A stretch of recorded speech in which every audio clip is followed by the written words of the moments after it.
Nora Harper had only been teaching at Maplewood High for 3 weeks when she found herself cornered in the second-floor restroom, the echo of a slammed metal door ringing in her ears.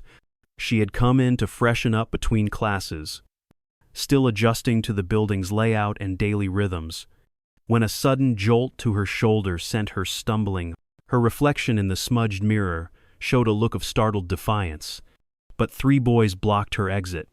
Arms folded, they all wore variations of the school's athletic jackets. Tall, lean, and sharp-faced pushed aside the paper towel dispenser as he stepped forward, a menacing smirk on his lips. "Miss Harper, right?" he said, his tone part mocking, part challenging. Another boy, heavier set, crossed his arms. "Brand new teacher. Already thinking you run this place?" The third, shorter but with a noticeable, muscular build, simply cracked his knuckles. Nora, heart pounding, drew in a measured breath. She had taught in tougher schools before, but this situation was new territory. She was a fresh hire, untested, and these 3 apparently believed they were above the rules. She studied each face, trying to recall their names. The tall one was Eddie, a junior who played on the football team.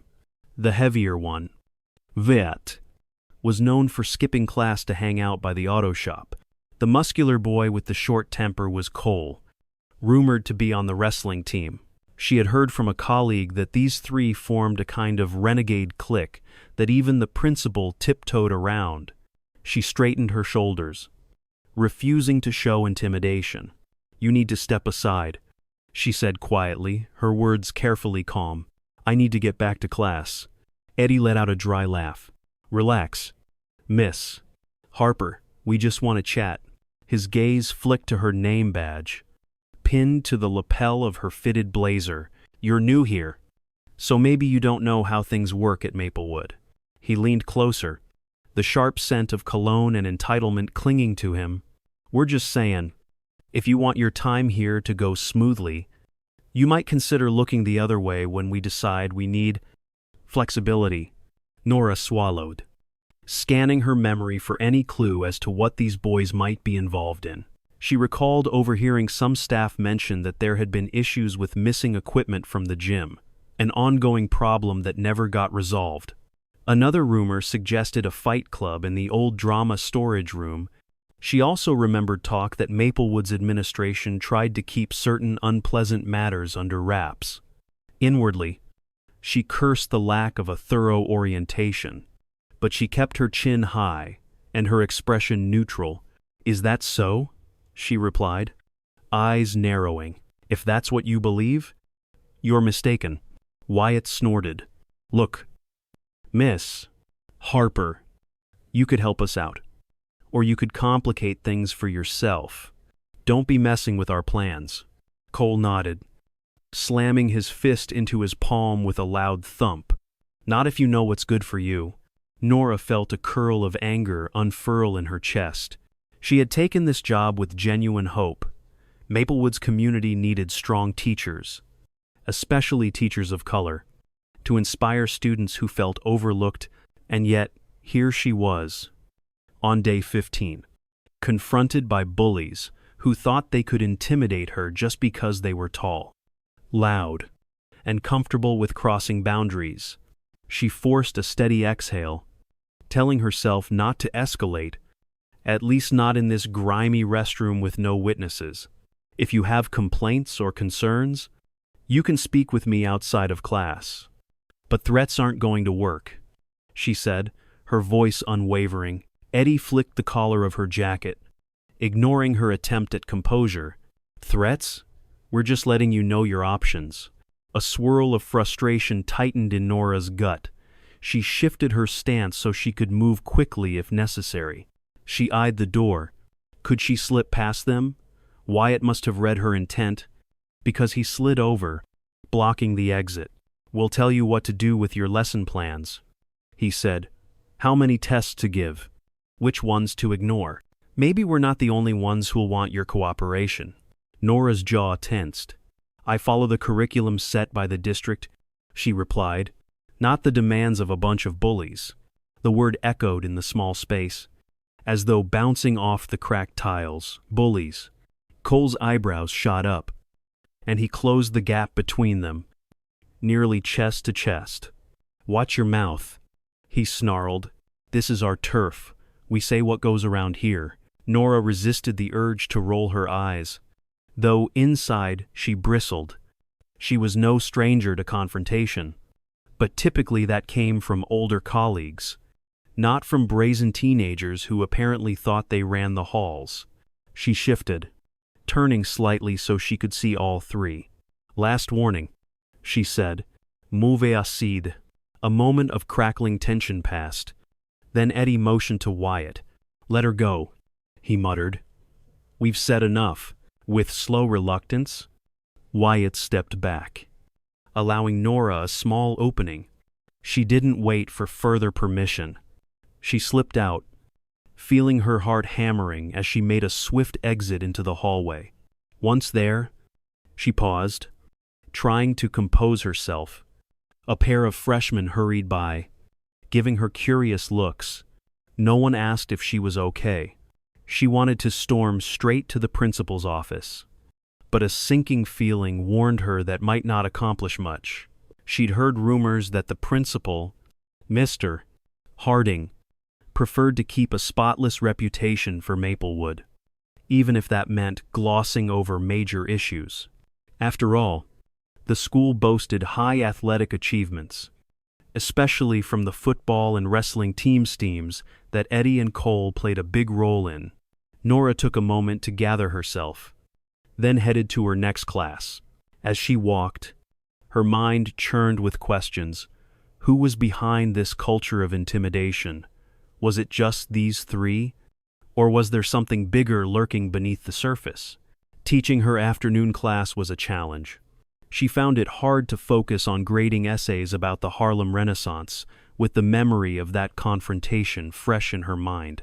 Yet she pushed on, encouraging her students to explore the deeper social context of the pieces they were analyzing. She saw a few shining eyes among them, glimpses of real curiosity about history and literature. That was why she'd come. After all, to share knowledge, to inspire. The last bell rang at 3:15, but Nora stayed behind for a while, locking up her materials, tidying her desk. She considered going to Mr. Harding but decided to gather more information first. She texted a colleague she had become friendly with, Miss Jansen in the science department, to see if she was available to talk. The text read, "Got a situation with some students. Could use your advice? Free now?" Miss Jansen replied quickly. "Meet me in the faculty lounge in 10? Nora grabbed her things and headed there. The faculty lounge was a tired space with flickering fluorescent lights. It smelled faintly of burnt coffee. Miss Jansen, a tall, middle-aged woman with curly red hair, stood by the sink, rinsing out a mug. She gave Nora a concerned glance. "You look rattled," she said. "Trouble?"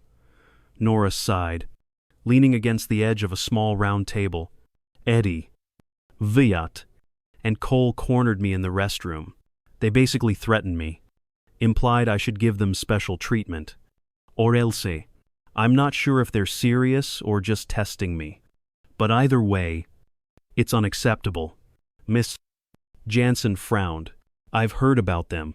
They've had run-ins with teachers before, but nothing's ever done." Harding turns a blind eye. Some suspect Eddie's father is well connected in the district. She drummed her fingers on the counter. "That doesn't make it okay?" "Obviously." Nora nodded, agitation stirring anew. "I want to confront this properly, but I don't want it brushed under the rug. I can't let them think they can bully me just because I'm new." Miss Jansen studied her face. "There's a rumor that they have some influence over other students, maybe even some staff. I'm not entirely sure how, but last year, a gym teacher tried to report them for vandalizing equipment. The teacher ended up leaving mid-year. People say it was because the administration made the teacher's life miserable, or maybe they had no proof. She shrugged, lips pressed together. If you do want to file a complaint, gather as much evidence as you can. Nora felt a rush of frustration. You're telling me there's no straightforward way to address this, miss? Jansen sighed. This place can be complicated. Maplewood loves its star athletes, and these boys are crucial for the upcoming championship. The principal's extremely protective of the school's reputation. Nora rolled her shoulders back, refusing to be intimidated by politics. I won't be bullied, she declared. I'd rather fight back with reason than let them run me out. Ms. Jansen's expression softened. Just be careful. I'm on your side if you need help. Nora thanked her, grabbed her bag, and left the lounge with a mixture of gratitude and determined anger swirling inside her. The next morning, Nora arrived early to organize her lesson plans. Mindful of the confrontation from the previous day, she checked the restroom carefully, not wanting another surprise ambush.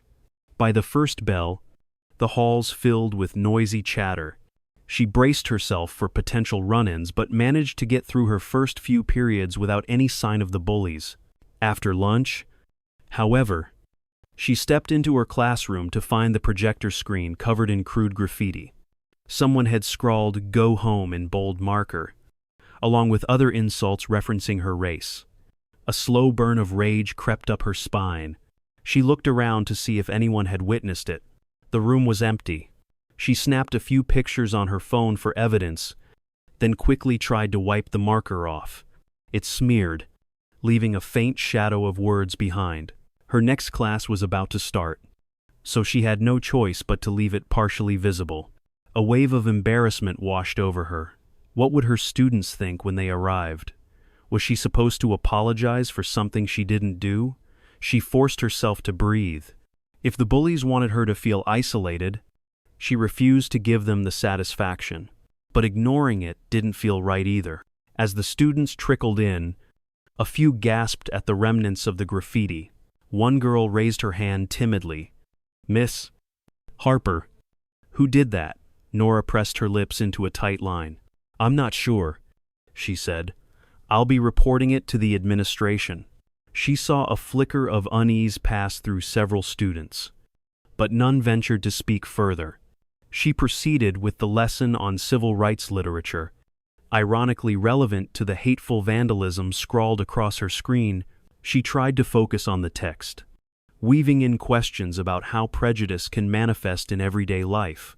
A few students shifted uncomfortably, perhaps connecting the lesson to what they saw in front of them.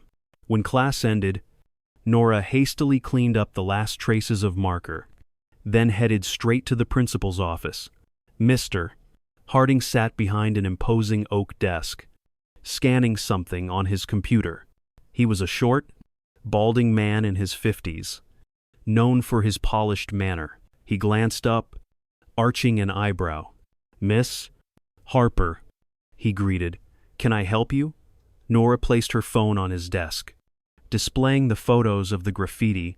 This was on my projector screen just before my 5th period class. Harding frowned. That's troubling. Do you have any idea who might be responsible? Nora hesitated, inhaling deeply. I have reason to suspect it could be related to a trio of students who cornered me in the restroom yesterday. Eddie, Viat, and Cole. They've made it clear they don't respect my authority. And now this hateful message. Harding pursed his lips, then let out a small sigh. That's an accusation. Did you see them do it? She shook her head. No, but they threatened me not to interfere with their activities. Then today, I get racist slurs on my equipment. It's more than coincidence. Harding leaned back in his chair. I understand your concern. However, we need direct evidence linking them to the act. I can't go around disciplining students based on speculation. Nora's pulse pounded. So you plan to do nothing? Harding raised a hand as though placating her. Now, Miss Harper, that's not what I said. We'll investigate. I'll speak with each of them. Remind them of our code of conduct. But Maplewood has a certain standard for proof. He paused, eyeing Hare calmly. I'm sure you understand we must avoid unfairly targeting athletes who represent the school.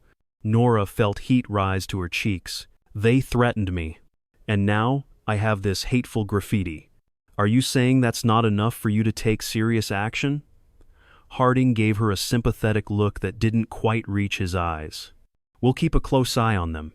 In the meantime, I encourage you to remain professional. We don't want to escalate a misunderstanding. Nora nearly laughed at the word misunderstanding. Clearly, the principal was more concerned about scandal than about the safety or dignity of a teacher. She pressed her lips together. Fine, but if anything else happens, I expect real consequences.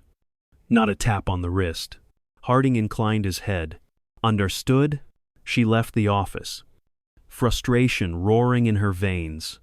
The rest of that day passed in a blur of tension. Nora found herself snapping at students for minor distractions. Her patience frayed. When dismissal finally came, she collapsed into the chair at her desk. Burying her face in her hands, she felt alone, unsupported by the very administration that should protect its staff. She thought about Miss Jansen's words. Gather as much evidence as you can. Maybe that was her best option. She might have to outsmart them if she wanted to expose their behavior. Over the next couple of days, Nora kept her guard up. She installed a small motion-activated camera in her classroom, tucked discreetly near the supply cabinet, hoping to catch any intruders. She also made sure to avoid being in empty rooms or hallways alone. Still, anxiety gnawed at her each time she passed the restroom. Eddie and his friends seemed to keep their distance. Though she occasionally caught their mocking stares across the cafeteria, she heard snide remarks like, "She's just another teacher who'll leave soon," from passing corners. The atmosphere was heavy with unspoken tension. Then came Wednesday morning. Nora walked into her classroom and flicked on the overhead lights. A cold shock ripped through her when she noticed the covers of several textbooks scattered across the floor, pages torn. Her personal notes on next month's lesson plan had been shredded and left in a messy pile by her desk. She took out her phone immediately, snapping photos. Her gaze darted to the hidden camera. Had it captured anything? She rushed over. Heart pounding. The memory card was missing, as though someone had discovered and removed it. Her stomach churned. This was bigger than mere petty harassment. They were deliberately escalating. At lunchtime, Miss Jansen found Nora in the lounge, paler than usual. Nora explained what happened, voice taut with anger and dismay. Miss Jansen listened, shaking her head. They're sending a message. Stop trying to catch us, or we'll make you miserable. I'm so sorry. Nora clenched her fists. I won't cave. But I feel like the principal is letting them run wild. He's not giving me any real support. Miss O. Jansen looked thoughtful, then lowered her voice. There might be another way. Do you know Mr. Buckley, the retired security guard who used to work here? He volunteers occasionally in the athletic department. He's rumored to know plenty about the skeletons in Maplewood's closet. Maybe he can shed some light on why these boys feel so untouchable. Nora raised her brows. Mr. Buckley? I've seen him around. Kind eyes. With a bit of a limp. Right? Miss Jansen nodded. That's him. If he's willing to talk, he might reveal how they're covering for these kids. I suspect something bigger. Embezzlement or funding manipulation. Hard to say, but I've heard enough whispers to think it's more than a typical bully problem. Nora decided it was worth a shot. Anything to break this cycle of intimidation. Later that day, Nora spotted Mr. Buckley in the hallway, wearing an old security jacket, chatting with one of the coaches. She waited until he was alone, then approached him by the trophy case near the gym entrance. He greeted her warmly. Hello there, Miss Harper. Settling in okay? Nora hesitated, then dove in. Not quite. Mr. Buckley, I've had problems with a few students, Eddie. Vet. Coliand, I suspect the administration won't step in. Miss Jansen suggested you might know something about how they managed to get away with so much. Mr.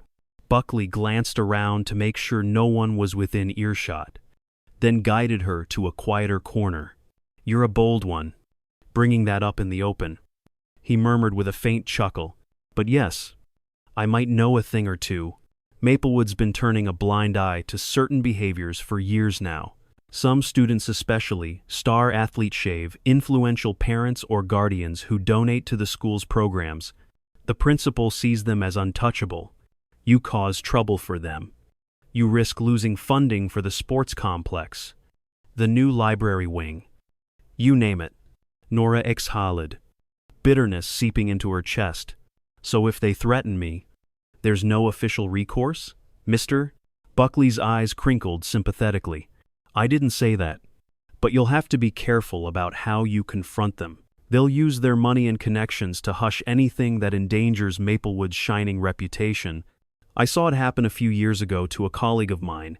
He tried to expose a doping scandal on the wrestling team.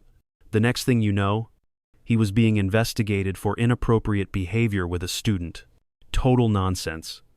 But it was enough to ruin his career. Nora's jaw tightened. That's outrageous. Mr. Buckley sighed. Welcome to Maplewood. Miss Harper, listen. If I were you, I'd gather hard evidence, something they can't spin or make disappear. Maybe a reliable witness or a confrontation in a public space. If enough people see, they can't just bury it. Nora nodded, feeling a knot in her stomach. Thank you. Mr. Buckley, I appreciate your honesty. He gave her shoulder a gentle pat before walking away. She stood there, staring at the trophies behind the glass symbols of achievement that seemed to overshadow the corruption lurking underneath. She realized she needed to be strategic.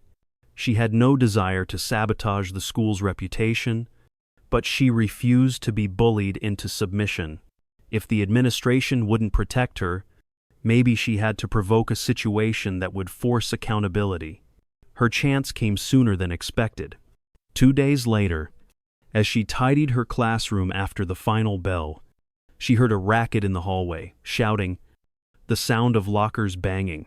She stepped out and saw Wyatt shoving a smaller freshman boy into a row of lockers while Cole stood watch. Students rushed by but barely paused, afraid of the repercussions if they intervened. Nora's protective instincts flared. She strode down the hall, commanding them to stop. Cole glared at her, crossing his arms. Wyatt, gripping the terrified freshman by the collar, turned.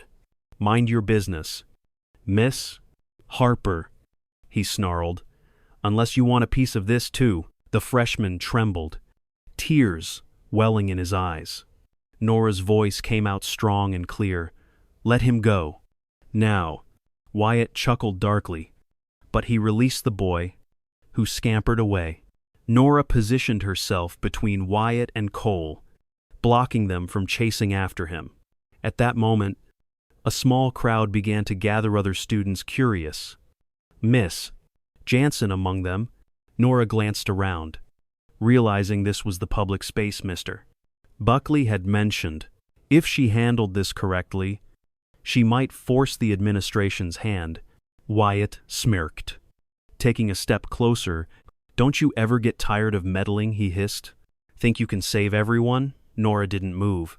That's my job, she retorted, to look after these students. If you have a problem with that, we can settle it in Harding's office. Cole cracked his knuckles, a sinister glint in his eyes. We told you not to stand in our way. He glanced around at the assembled onlookers, as if gauging whether they'd intervene. Nora's stomach churned, but she steadied her voice. Enough with the threats. I'm done staying silent about your behavior. Ms. Jansen, stepping to the side, called out, Boys, back off. Everyone's watching. A ripple of murmurs passed through the small crowd. Wyatt snorted, glancing around at the circle of students. "Oh yeah? And what if we don't?" The tension felt ready to explode, then footsteps echoed from behind. Eddie appeared, wearing his Letterman jacket, scanning the scene. "What's going on?" he asked, voice subdued but laced with irritation. "We were just having a conversation with Miss Harper," Wyatt said, a note of defiance in his tone. Eddie's eyes flicked to the fresh scuff marks on the lockers, then to the trembling freshman cowering a short distance away. For a moment, he seemed to consider whether to escalate or defuse. Finally, he let out a harsh breath. "We can handle this differently," he muttered, giving Wyatt and Cole a look that suggested they stand down. Cole glared at Nora. "You got lucky," he spat. "There's a limit to how far you can push us." Nora refused to flinch. "No. You got lucky I didn't call the cops. Next time, there won't be a warning." Eddie muttered something under his breath. Then the three of them started to move off. But Miss Jansen stepped forward, phone in hand, camera rolling. "You're not going anywhere," she said. "Not until Harding sees what's happening." Her calm statement sparked surprise among the onlookers. Nora felt relief surge through her. Finally, someone else was openly standing up to them. Eddie stiffened, glancing at the phone's camera lens. "Put that down," he demanded. Miss Jansen shook her head. "You think I don't know how you operate? This video is heading straight to Hardingan the school board if necessary." Wyatt lashed out, trying to grab Miss Jansen's phone, but Nora quickly blocked him, refusing to let him pass. A flurry of gasps came from the crowd. A few more students pulled out their phones. Capturing the scene from different angles, Eddie cursed under his breath.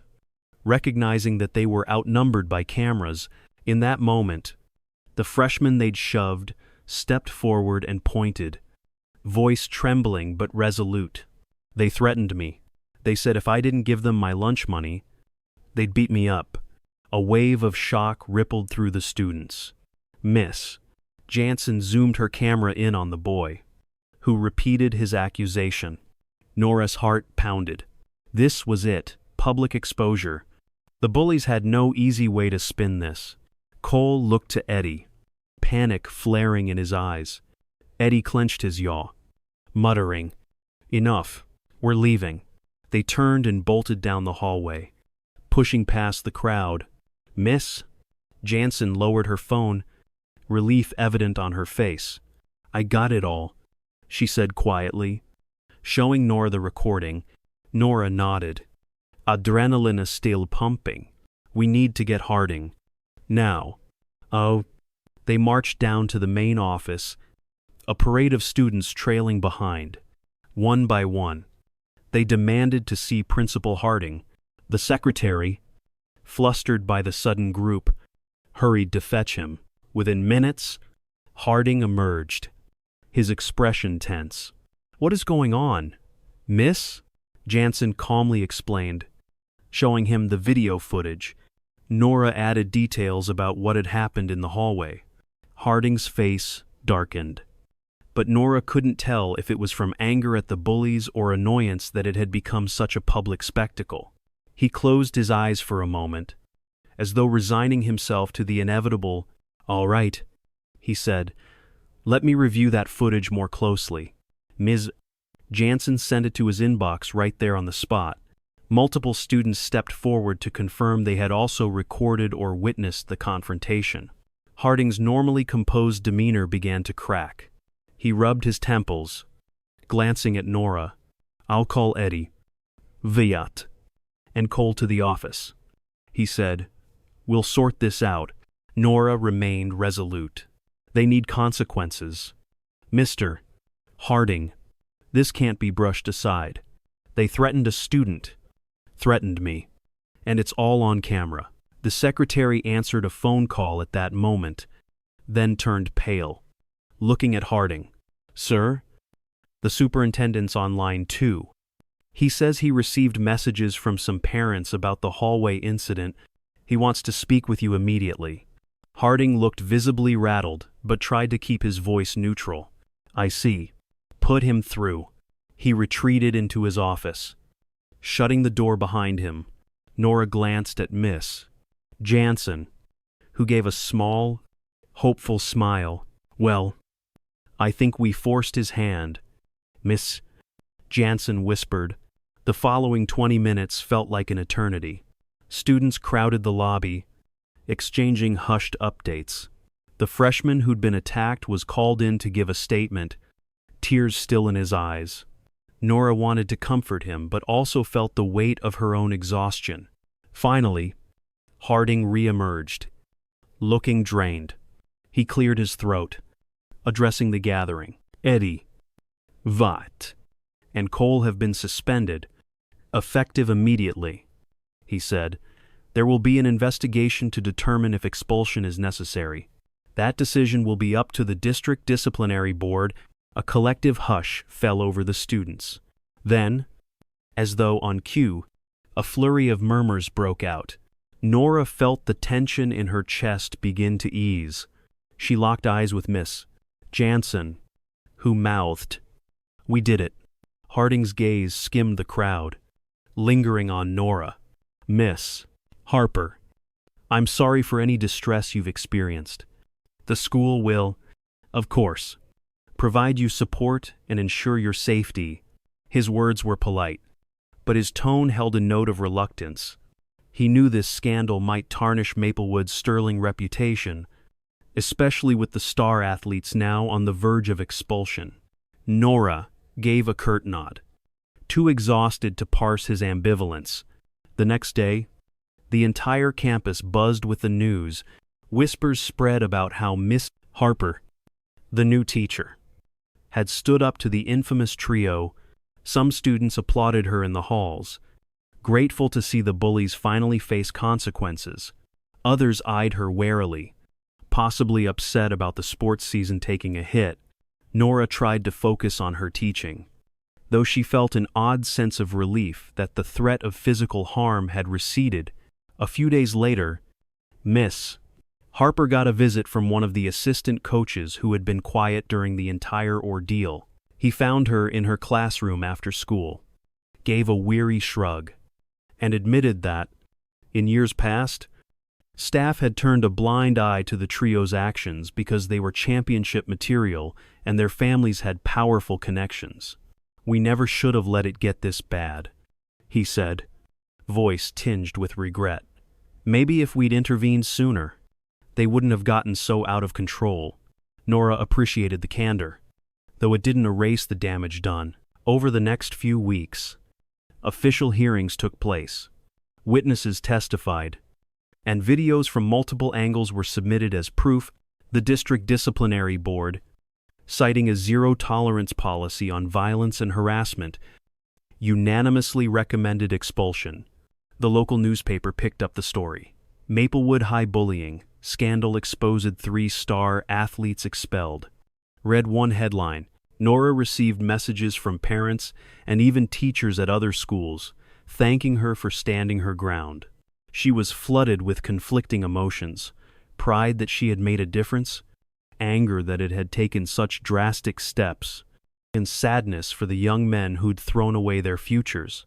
She reflected on the social conditions that breed such arrogance, unchecked privilege, administrative complacency, a culture that prized wins on the field over accountability in the classroom. During this period, Miss Jansen stayed close by Nora's side, offering support whenever old doubts crept in.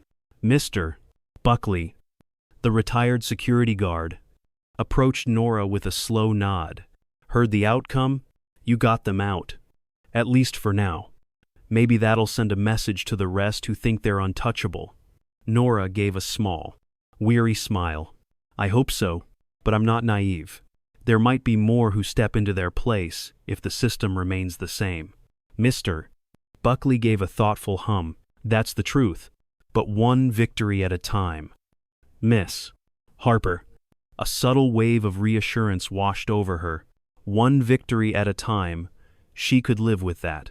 In the days that followed, Nora noticed a shift in the atmosphere.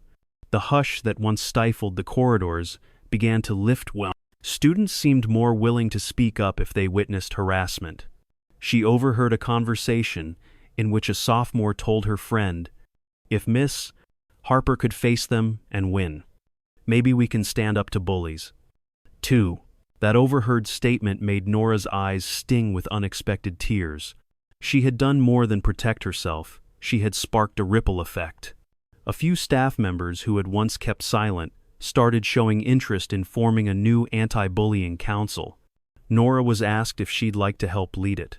She agreed, on the condition that they involve students from various backgrounds and give them a real platform for their voices. To her surprise, Principal Harding even expressed support for the initiative, likely hoping it would rehabilitate the school's image. Nonetheless, Nora wanted to believe that he had learned something from the fiasco. Then, one afternoon, well after the scandal had made local headlines, a tall, lanky figure knocked on Nora's classroom door. It was Eddie. She stiffened, uncertain what he was doing on campus after his expulsion had been finalized. She glanced around to make sure no one else was present, then opened the door slightly. "What are you doing here?" she asked, keeping her tone firm. Eddie shifted, not meeting her gaze immediately. He held a single sheet of paper in one hand. "I got permission to come by and pick up my personal stuff from my locker," he said. "They gave me a visitor badge for the day." Nora studied his eyes, searching for malice. Instead, she saw something that looked like shame. "You took a big risk showing up at my door." "Why?" she asked. Eddie inhaled, then exhaled slowly. "I just wanted to say I'm sorry," he murmured, voice barely audible. Nora's eyebrows rose. "Sorry?" she repeated, though her tone wasn't exactly forgiving. Eddie nodded, eyes still downcast. "I'm not expecting you to let me off the hook. I messed up. We all did. We let things get out of control, thought the rules didn't apply to us. I guess I just came to say, you didn't deserve any of that." Nora folded her arms, regarding him thoughtfully. A storm of conflicting feelings brewed within her. Part of her wanted to lash out, tell him she'd nearly quit teaching after his group's intimidation. Another part recognized that he was still just a teenager, misguided, perhaps influenced by adults who valued his athletic prowess over accountability. She swallowed. "I appreciate you saying that," she responded carefully, "but an apology can't fix all the damage. People were hurt, myself included. Not just physically, but psychologically." Eddie nodded, biting his lip. "I know. Doesn't mean much. But I truly am sorry." He hesitated, then extended the paper in his hand. "This is a letter my coach asked me to sign, basically acknowledging my conduct and promising to enroll in some counseling. I don't know if that helps." Nora took the paper, skimming it. It was an agreement that he'd see a counselor specialized in anger management, and that he'd do community service hours. She handed it back. "Expression sombre. It's a start," she said. He nodded, turning to leave. At the threshold, he paused, looking back over his shoulder. "You're a tough teacher," he said, a ghost of a wry smile appearing.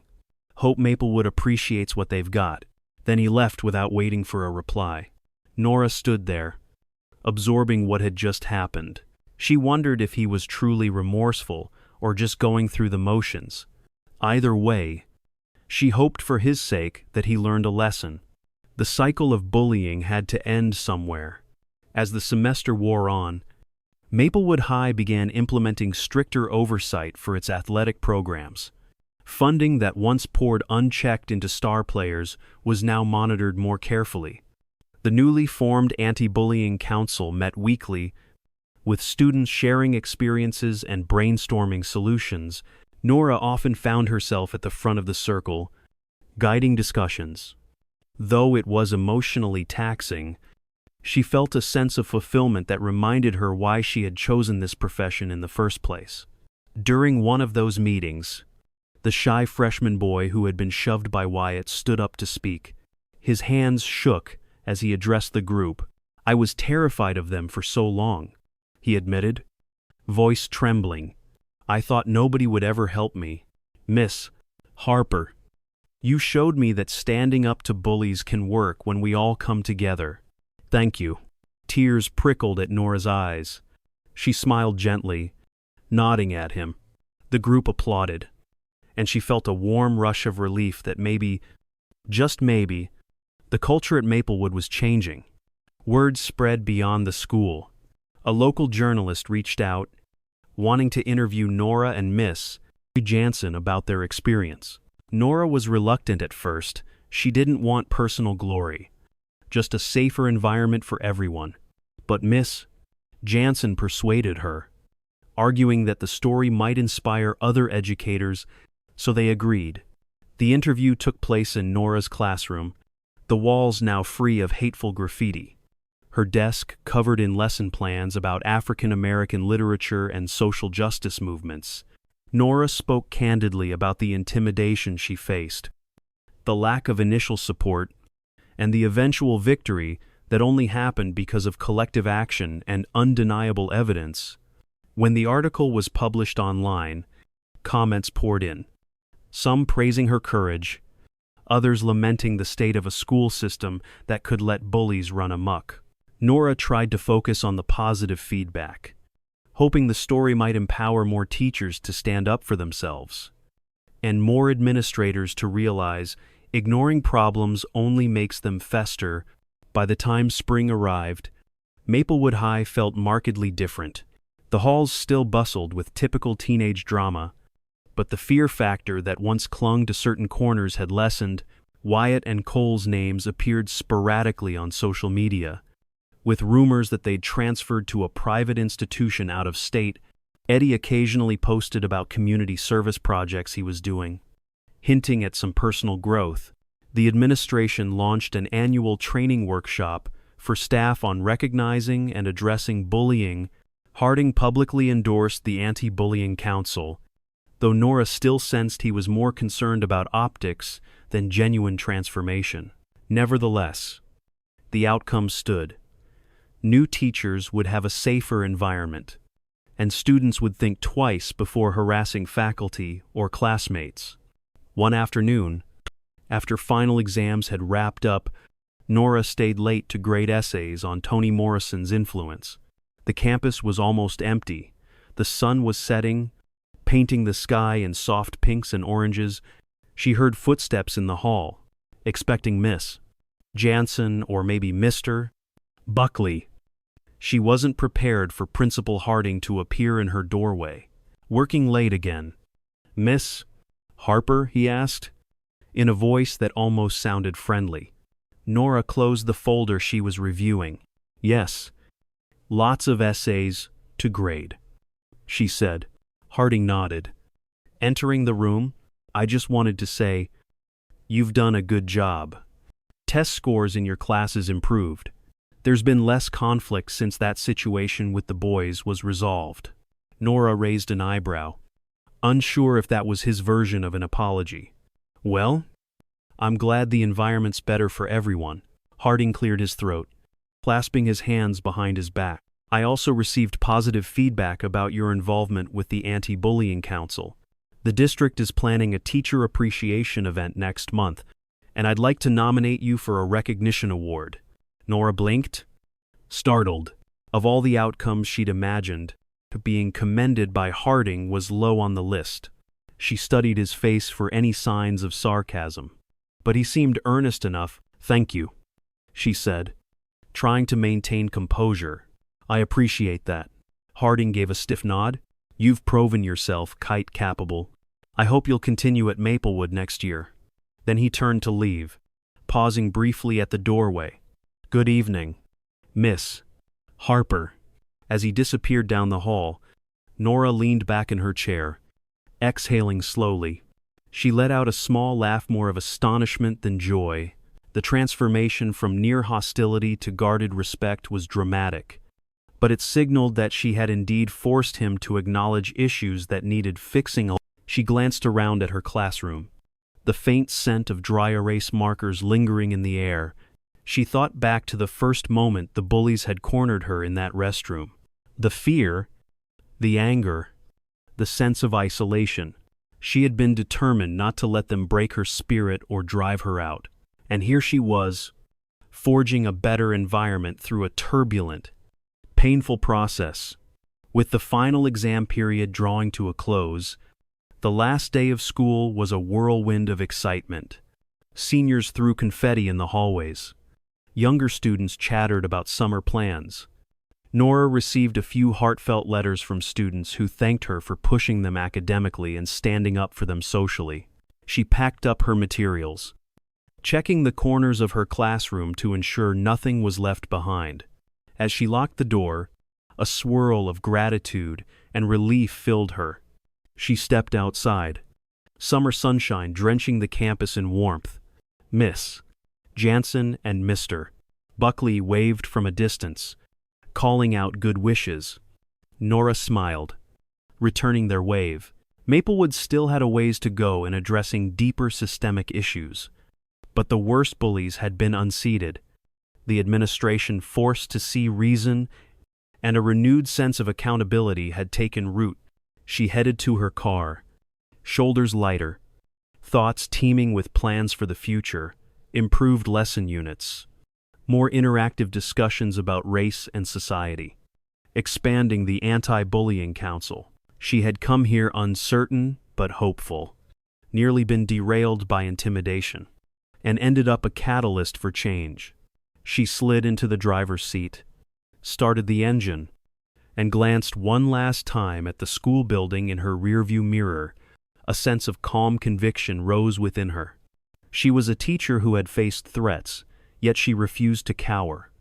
And that spirit had sparked a movement she hoped would endure long after these halls emptied for the summer.